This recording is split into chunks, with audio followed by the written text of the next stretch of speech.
Bonjour à chacun, chacune. Il semble que le Seigneur ait envie de mettre l'accent sur quelque chose de particulier ce matin parce qu'on ne s'est pas concerté ni avec Mariella, ni avec les diverses interventions. Mariella, tout à l'heure, a lu une partie du psaume 96. On aurait pu le lire en entier parce qu'il est question de la soumission des nations, du fait que les nations sont appelées...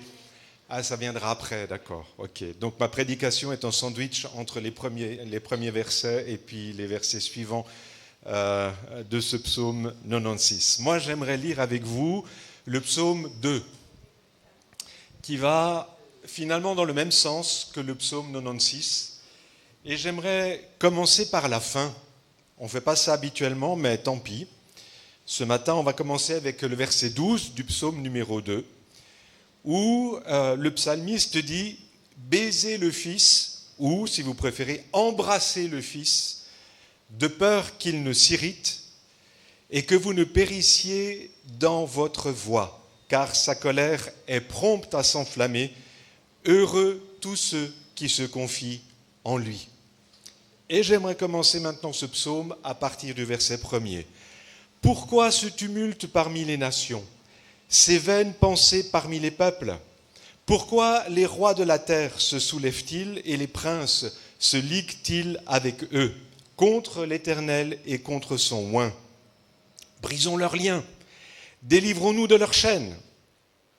Celui qui siège dans les cieux rit. Le Seigneur se moque d'eux, puis il leur parle dans sa colère et il les épouvante dans sa fureur. C'est moi qui ai oint mon roi sur Sion, ma montagne sainte. Et je publierai le décret, l'Éternel m'a dit, tu es mon fils, je t'ai engendré aujourd'hui. Demande-moi et je te donnerai les nations pour héritage, les extrémités de la terre pour possession. Tu les briseras avec une verge de fer, tu les briseras comme le vase d'un potier. Et maintenant, roi, conduisez-vous avec sagesse, juge de la terre, recevez instruction, servez l'Éternel avec crainte et réjouissez-vous avec tremblement. Embrassez le Fils de peur qu'il ne s'irrite et que vous ne périssiez dans votre voie, car sa colère est prompte à s'enflammer. Heureux tous ceux qui se confient en lui. Je pense que le Seigneur veut très certainement ce matin nous parler des nations, desquelles nous faisons partie. Et si ce texte parle des nations et des peuples, il fait donc aussi référence à nous, à nous-mêmes, puisque nous faisons partie de ces peuples et de ces nations. Avant d'aborder ce texte lui-même, ou plutôt pour commencer à aborder ce texte lui-même, j'aimerais dire que le psaume numéro 2 est très certainement, ou en tout cas a été compris par bien des commentateurs, comme étant le psaume qui, en fait, comme introduit l'ensemble des psaumes, du nombre des psaumes qui nous ont été donnés. Le psaume numéro 1 est un peu comme une sorte d'ouverture, mais le psaume numéro 2 vraiment introduit l'ensemble des psaumes qui nous ont été laissés. Pourquoi ? Parce que si nous regardons attentivement ces textes, Dieu, l'Éternel, le Dieu d'Israël, le Tout-Puissant dont nous avons chanté le nom tout à l'heure, parle déjà, dès le début, de son oint. Verset 2, « Pourquoi les rois de la terre se soulèvent-ils et les princes se liguent-ils avec eux contre l'Éternel et contre son oint ?» Celui qui a été choisi par Dieu. Le verset 6 nous dit « C'est moi qui ai oint mon roi ». Et le verset 7 nous dit « L'Éternel m'a dit, tu es mon fils ». Ce psaume numéro 2 est un psaume messianique et il est d'emblée question de celui qui devait venir et celui qui est déjà venu d'ailleurs. Le oint, c'est celui qui a reçu l'onction, celui qui a été choisi par Dieu, celui sur qui l'Esprit de Dieu repose avec puissance et avec plénitude, à savoir Jésus-Christ. Le roi, c'est le roi de toute la terre, le Seigneur qui règne actuellement, même si on ne le voit pas. Et le Fils, c'est bien sûr le Fils de Dieu, le Fils éternel, celui qui n'a ni commencement ni fin. Celui qui est venu comme étant le Fils de l'homme, qui s'est présenté à l'humanité comme étant le Fils de l'homme et le Fils de Dieu, en même temps, à savoir Jésus-Christ. Tous ces titres-là, tous ces mots-là, le oint, le roi, mon fils, c'est des titres de noblesse. Et Dieu s'adresse au peuple de la terre et à vous et à moi en disant, voilà celui qui est noble. Voilà celui qui est digne. Voilà sur qui vous devez porter vos regards. Le titre fils, comme on le voit dans ce verset 7, a d'abord été accordé à tout Israël, puis ensuite à toute la famille de David. Mais le psalmiste, en accumulant les titres de noblesse, ceux que l'on voit à côté, ce psalmiste parle ici d'un homme spécial, d'un homme particulier. Et pour les anciens commentateurs juifs, cet homme n'était pas David, ni l'un de ses successeurs. Pour tous les commentateurs juifs, cet homme était le Messie attendu. Celui qui avait été annoncé dès le début de la création, celui qui allait enlever les péchés, celui qui allait porter la charge de l'humanité, comme le montre Ésaïe 53. C'était bien le Messie attendu que les commentateurs juifs décrivent ici ou interprètent ici. Cependant, l'interprétation des rabbins a changé juste après la venue de Jésus-Christ. Parce que Jésus avait été compris par les rabbins comme étant un usurpateur. On le voit, il est venu parmi les siens, mais les siens ne l'ont pas reçu. Et si je dis qu'il a été compris par les rabbins de l'époque comme étant un usurpateur, réalisons que Jésus, pour une grande majorité des juifs religieux, est encore un usurpateur. Il n'est pas le Messie. Je profite de faire une parenthèse. Celui qui n'a pas le Fils n'a pas la vie, nous dit l'apôtre Jean. Celui qui a le Fils a la vie. Que l'on soit juif, que l'on soit catholique, que l'on soit protestant, que l'on soit musulman ou hindou, celui qui n'a pas le Fils n'a pas la vie. Et quand bien même Israël a une place particulière dans le cœur de Dieu, puisque c'est le peuple qui a été choisi pour préparer la venue du Messie, il faut dire avec honnêteté qu'un juif ou qu'une juive n'est pas sauvé à cause de ses racines. Il, elle, est sauvé parce qu'il ou elle a mis sa foi en Jésus-Christ. Il n'y a pas de statut spécial pour un juif, quand bien même certaines dénominations chrétiennes le pensent. Celui qui n'a pas le Fils n'a pas la vie. Si un homme ou une femme prétend que Jésus est un usurpateur, comment pourrait-il avoir la vie ? Dès le début de l'ensemble des psaumes, nous sommes placés devant cette révélation prophétique du Fils de Dieu, d'une personne de haut rang, choisie, établie par Dieu à une place unique. Toi, tu es mon Fils. Et littéralement, le texte dit, moi-même, je t'ai engendré aujourd'hui. Autrement dit, je t'ai donné une place particulière. La première Église ne s'est pas trompée sur l'identité de ce Fils. Il s'agit bien de Jésus-Christ. L'apôtre Paul dit dans Romains chapitre 1er, le verset 4, que Jésus a été déclaré Fils de Dieu avec puissance par sa résurrection d'entre les morts. Nous l'avons chanté tout à l'heure. Actes chapitre 2, verset 36 dit, et c'est l'apôtre Pierre qui interpelle la foule le jour de la Pentecôte, que toute la maison d'Israël sache donc avec certitude que Dieu a fait Seigneur, c'est-à-dire roi, et Christ, c'est-à-dire roi, ce Jésus que vous avez crucifié. C'est clair, c'est net. En fait, tout ce psaume tourne autour de la révélation prophétique du Maître de la terre, de l'univers visible et invisible, le Maître de ce qui se passe sur la terre et sous la mer, le Maître universel qui viendra régner parce qu'il vient bientôt. Quel est le contexte de ce psaume ? Si on le lit attentivement, on se rend compte qu'en fait, le contexte de ce psaume, c'est un contexte de révolte. La révolte des nations, la révolte des hommes contre l'Éternel, contre ses principes de vie et contre son Fils, contre son oint, contre celui qui a été choisi. Et si le psalmiste écrit à cette époque et parle de cette révolte, on peut dire que cette révolte est permanente. Cette révolte existe encore aujourd'hui parmi les peuples de la terre. Et quand bien même les autorités de la nation de Lancy a cru bon d'écrire ce texte de prière patriotique, si les hommes et les femmes qui ont écrit ce texte ne soumettent pas leur vie à Jésus-Christ, ils demeurent eux aussi dans ce statut et dans cet état de révolte. Ce ne sont pas des mots alignés les uns à côté des autres sur un bout de papier qui témoignent de l'état du cœur. Ce ne sont pas les bonnes intentions qui font que quelqu'un connaît vraiment Jésus-Christ, que quelqu'un est vraiment soumis à l'autorité du Dieu unique, le Dieu d'Israël, le Dieu d'Abraham, d'Isaac et de Jacob.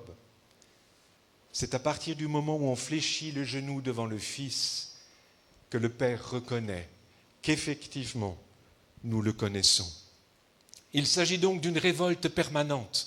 Je ne veux pas noircir un tableau qu'il est déjà pas mal. Mais quand même, il y a quelque temps, j'ai entendu une personne qui travaille dans un service de l'État dire la chose suivante: mais enfin, je ne comprends pas cette femme qui est déjà dans une situation tellement terrible.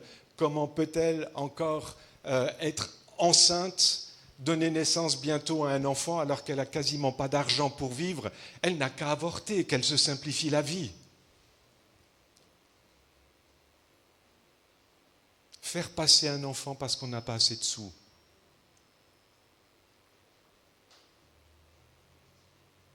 Et je ne parle même pas du dernier scandale en titre, à savoir cette imitation minable, scandaleuse de la Sainte Seine lors de la cérémonie d'ouverture des Jeux Olympiques. Savez-vous que même le guide suprême iranien a réagi contre la folie de ces hommes qui ont fait cela? Jusque là-bas, cet homme, ce religieux musulman, a dit: on ne peut pas se moquer de la personne de Jésus comme ça a été le cas. Et pourtant, il est musulman. Et avec ma femme, nous discutions de ces circonstances. Et je me suis dit, mais il n'y a vraiment plus de respect pour quoi que ce soit. Pour rien. La vie humaine n'a plus de valeur. Tu n'as qu'à faire passer ton enfant si tu n'as pas assez de sous pour le faire vivre. On se permet de parodier ce qu'il y a de plus sacré sur la terre. L'homme a vraiment son cœur dans un état de révolte. Je me suis fait la réflexion en me disant encore, mais dans le fond, le péché, c'est quoi? C'est pas juste comme le fait d'avoir raté une marche d'escalier. Oups, je me suis encoublé. Ah mince, j'ai pas fait attention. Les Écritures sont beaucoup plus sévères avec la notion du péché. Les Écritures disent que c'est un acte d'indépendance. Je veux vivre ma vie comme je le veux. C'est une déclaration d'indépendance. Je n'ai pas besoin de Dieu pour vivre ma vie comme j'ai envie de la vivre. Et une déclaration d'indépendance à l'égard de Dieu, c'est un acte de révolte.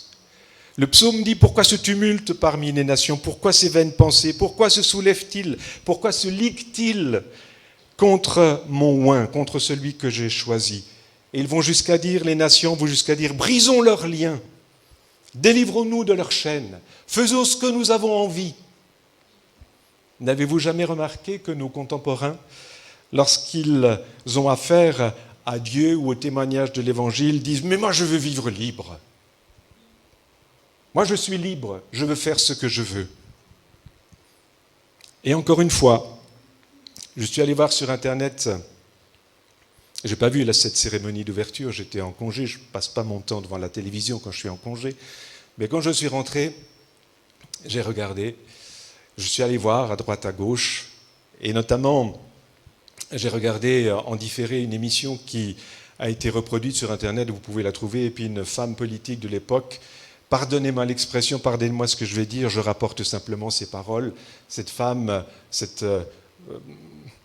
qui est perçue comme quelqu'un une penseuse, un penseur, quelqu'un qui pense bien, cette femme a dit: mais on n'en a rien à foutre, pardonnez-moi l'expression, on n'en a rien à foutre des religieux.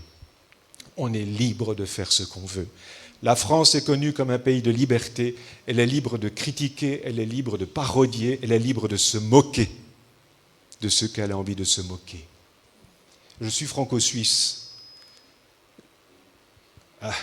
Si je prie pour la Suisse, je pleure pour la France. Dans un tel état. Brisons leurs liens, faisons ce qu'on a envie de faire. Oui, nos contemporains n'ont plus aucune retenue face à ce qui est sacré, aussi bien dans le domaine religieux que dans le domaine laïque, d'ailleurs. Et tout le psaume, dans ce contexte, est une réponse à cette suffisance, futile, ridicule finalement, cette suffisance, cet orgueil de l'homme et des nations qui pensent pouvoir se défaire ou se passer de l'autorité du Seigneur sur leur vie. Regardez ce que Dieu dit.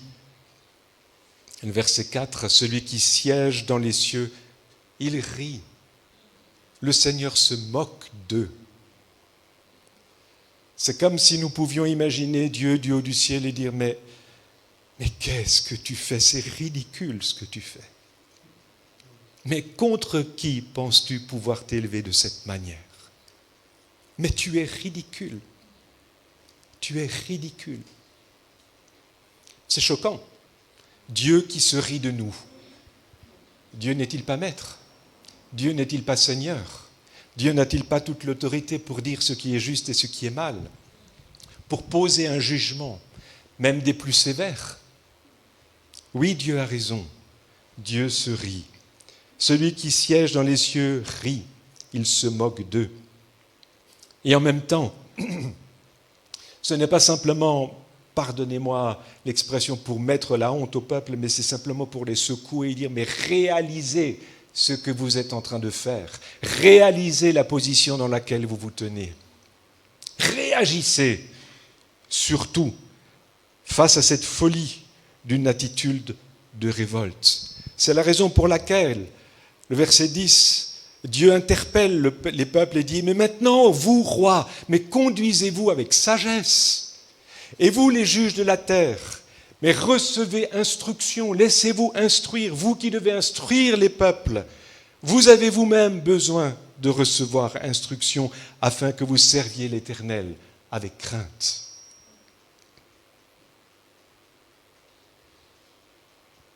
Et dans tout cela, l'interpellation de Dieu est très simple, elle est très claire. Le verset 12, « Baisez le Fils de peur qu'il ne s'irrite. » Embrassez le Fils de peur qu'il ne s'irrite et que vous ne périssiez dans votre voie de révolte, car sa colère peut s'enflammer très rapidement. C'est ce Fils, ce oint, que Dieu a institué roi de tous et de tout, que nous sommes appelés à embrasser. Le Père, Dieu, oriente notre attention vers son Fils. Embrasser le Fils, baiser le Fils. Il n'oriente même pas tant notre attention vers lui-même, mais il dit embrasser le Fils, baiser le Fils. Et tout comme le Fils a toujours honoré le Père honorera toujours son Fils. Car Dieu, en effet, n'a pas envoyé son Fils dans le monde pour qu'il juge le monde, mais pour que le monde soit sauvé par lui. Jean 3, 17. Le Père oriente notre attention vers celui qui peut nous sauver de nos attitudes de révolte et de folie. En Orient, embrasser ou baiser la main d'un roi ou le bord de son vêtement, c'est un signe de soumission et d'adoration. Et lorsque Dieu, l'Éternel, interpelle les nations et nous interpelle, nous, il nous dit ce que je te demande dans une telle situation, comme on l'a chanté tout à l'heure.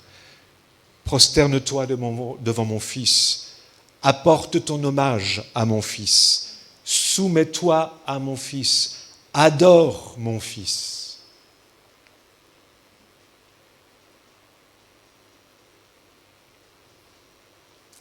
On pourrait dire que ce baiser de soumission ou ce baiser d'adoration a comme équivalent de nos jours au fait de fléchir le genou voire de se prosterner devant le Fils de Dieu. Mais non pas simplement d'une manière formelle, mais lorsque nous nous courbons devant le Fils, il est juste d'avoir cette prière dans notre cœur, que ton règne, c'est-à-dire ta souveraineté, ta royauté, vienne ou s'exprime, s'ancre, que ta volonté soit faite sur la terre et surtout en moi, comme ton règne s'exerce parfaitement dans les cieux. C'est le début de la prière du Notre Père. Que ton règne, ta souveraineté, ton autorité viennent, c'est-à-dire s'expriment et s'ancrent, et que ta volonté soit faite sur la terre, c'est-à-dire à commencer par moi, comme ton règne s'exerce parfaitement dans les cieux. Dieu le Père, le Seigneur de toute la terre, offre son Fils à notre vénération, à notre adoration, à notre soumission, à notre obéissance.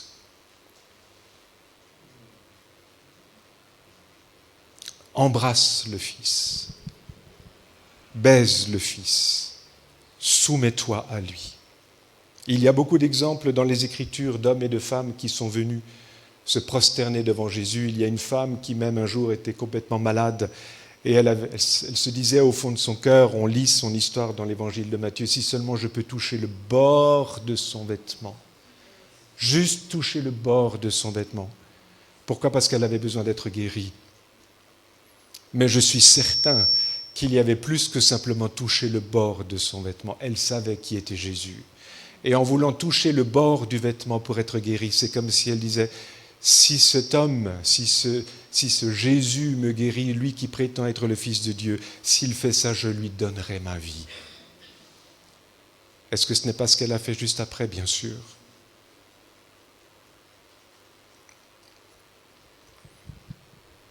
Et vous voyez, ce psaume nous conduit dans une sorte de progression. Un constat, la révolte. La réaction de Dieu, mais qu'est-ce que vous faites ? Un appel, mais aussi une sérieuse mise en garde, un avertissement. Baisez le Fils, afin que vous ne périssiez pas dans votre voie, car sa colère peut s'enflammer très rapidement. Le verset 8, Dieu dit à son Fils, « Je te donnerai les nations pour héritage, les extrémités de la terre pour possession. » Le verset 9, « Tu les briseras avec une verge de fer, tu les briseras comme le vase d'un potier. » Avant d'être brisés par Dieu, nous avons la possibilité de trouver sa grâce. Ou plutôt que d'être brisés par Dieu, au lieu d'être brisés par Dieu, nous avons la possibilité de trouver sa grâce. Avant qu'il ne soit trop tard, le Seigneur nous dit, donne ta vie à mon Fils. Soumets-toi à lui. Donne-lui ta vie, donne-lui ton cœur, nous l'avons chanté tout à l'heure. Fais de lui le roi de ton existence. Car sa colère peut s'enflammer rapidement. Alors oui, Jésus est souvent dépeint, il est souvent interprété, et pas à tort. Il est souvent perçu, et à juste titre, comme l'agneau de Dieu qui ôte le péché du monde. Oui, c'est ce roi qui est venu en toute humilité, sans prétention, sans cocorico. Mais attention, un jour, le Fils de Dieu, lui qui a reçu autorité sur les nations, viendra et imposera un règne qui sera un règne de fer à tous ceux et toutes celles qui malheureusement n'auront pas voulu se soumettre à lui auparavant. Et le livre de l'Apocalypse, qui n'est pas le livre de la guerre atomique, mais qui est le livre de la révélation de Jésus-Christ, ce livre, Apocalypse chapitre 6, les versets 16 à 17, nous parle de la colère de l'agneau. Ça semble contradictoire, un agneau en colère. Oui, l'agneau se mettra en colère. À tel point que les nations disaient aux montagnes et aux rochers, tombez sur nous, cachez-nous devant la face de celui qui est assis sur le trône et devant la colère de l'agneau, car le grand jour de sa colère est venu. Et qui pourra subsister ?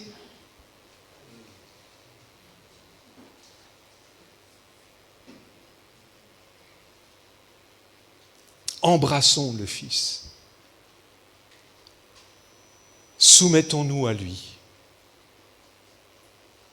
Lorsque je dis ça, je perçois tout à fait dans mon cœur, mais je sais aussi que c'est le cas de la majorité d'entre nous, voire de tous, qu'il y a des domaines de nos vies où le règne de Dieu a encore besoin de s'ancrer plus profondément. Des domaines de nos vies où le royaume de Dieu a besoin d'exprimer ses principes d'une façon encore plus profonde et plus solide. C'est l'occasion de dire, Seigneur, je veux que tu règnes davantage. Tu connais telle faiblesse, tel péché, tel penchant. Seigneur, délivre-moi. Seigneur, libère-moi. Seigneur, que ton autorité s'imprime, s'ancre dans ce domaine particulier de ma vie. Et la bonne nouvelle, mes amis, c'est la fin de ce psaume, la toute dernière partie de verset 12. Heureux tous ceux qui se confient en lui. Heureux tous ceux qui se confient en lui. On lit souvent dans les béatitudes heureux, heureux les débonnaires, heureux, etc. Moi, j'aime traduire ce mot, cet adjectif heureux par il y a beaucoup de joie. Il y a un bonheur sans égal pour ceux qui sont bons. Il y a un bonheur sans égal qui sera le partage, qui sera dans la vie de celui et de celle qui produit la paix. Il y a un bonheur, il y a une joie, il y a une satisfaction, il y a une plénitude pour tous ceux qui se confient en lui. Heureux es-tu si tu choisis ce matin de faire du Fils de Dieu ton maître, ton sauveur, ton Seigneur. Il y a un bonheur et il y a une paix sans égale. Quelque chose que tu ne connais peut-être même pas. Il y aura comme, pour reprendre l'expression de la Bible, il y aura comme un miel au fond de toi si tu choisis de remettre ce domaine de ta vie où c'est encore branlant. Et où si tu dis à Jésus, Seigneur, il faut que tu prennes une victoire totale sur ce type de péché dans mon existence parce que je veux en être débarrassé à cause de toi. Non, ce matin, nous n'allons pas rester dans une attitude de révolte, dans une attitude de bravade. Non, nous choisissons de ne pas subir la colère de Dieu, de ne pas être l'objet de ce règne de fer. Ce matin, nous allons agir avec le plus d'intelligence possible en disant « Jésus, viens régner dans ma vie. Sois le oint, une fois de plus, celui que le Père a choisi. Sois le roi, le souverain. Sois mon maître. Sois mon Seigneur. Sois celui de qui je veux dépendre. Fais de moi ton fils, ta fille, comme toi-même tu es le Fils de Dieu. Je te reconnais pour mon Messie. Tu n'es pas un imposteur. Tu es celui que le Père a choisi et établi, non seulement pour me sauver, mais aussi pour me purifier de tous mes péchés. Seriez-vous d'accord qu'on prie dans ce sens ensemble ? Seigneur Jésus, Seigneur Jésus, ce matin, tu parles à nos cœurs de cette folie qui nous habite chaque fois que nous nous révoltons contre toi ou quand nous choisissons cette déclaration d'indépendance, de faire les choses comme nous les entendons. Seigneur, ce matin, Je comprends que tu nous appelles, que tu m'appelles.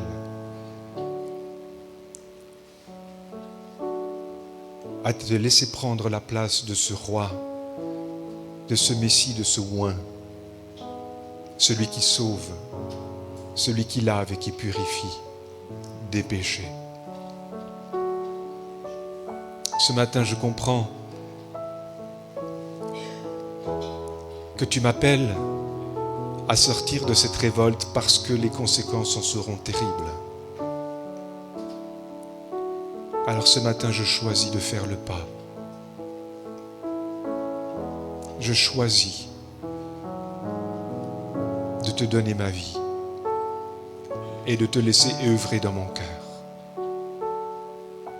Ce matin, je choisis de baisser les armes, de baisser les armes.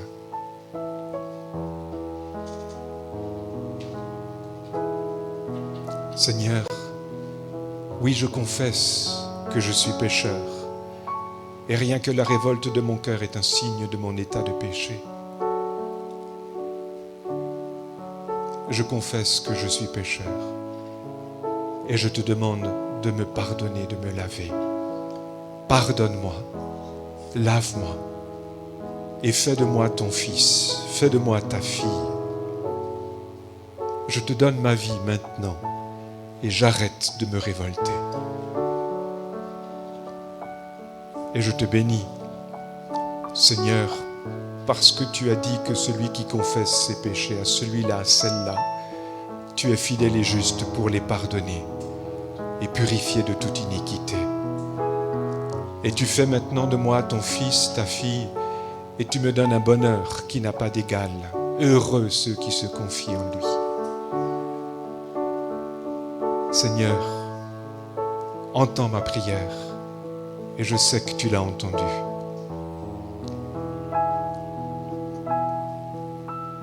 Y a-t-il quelqu'un parmi nous qui a fait cette prière dans le secret de son cœur? Gardons la tête baissée, les yeux fermés. S'il vous plaît, mais si quelqu'un a fait cette prière, peut-être pour la première fois, ou si quelqu'un a eu besoin de renouveler cette prière, est-ce que je peux demander à cette personne simplement de lever sa main à sa place et de dire oui, moi j'ai prié comme ça. Oui, j'ai prié dans ce sens, j'ai prié comme ça. Levez simplement votre main à votre place. Le Seigneur vous voit. C'est entre lui et vous, le Seigneur vous a vu. Vous pouvez rebaisser votre main. Dès le moment que vous avez prié de cette manière, Dieu change votre vie. Il vous fait naître de nouveau. Il vous accueille dans sa famille et vous devenez un fils, une fille de Dieu bien-aimé. Et il poursuit une œuvre en profondeur.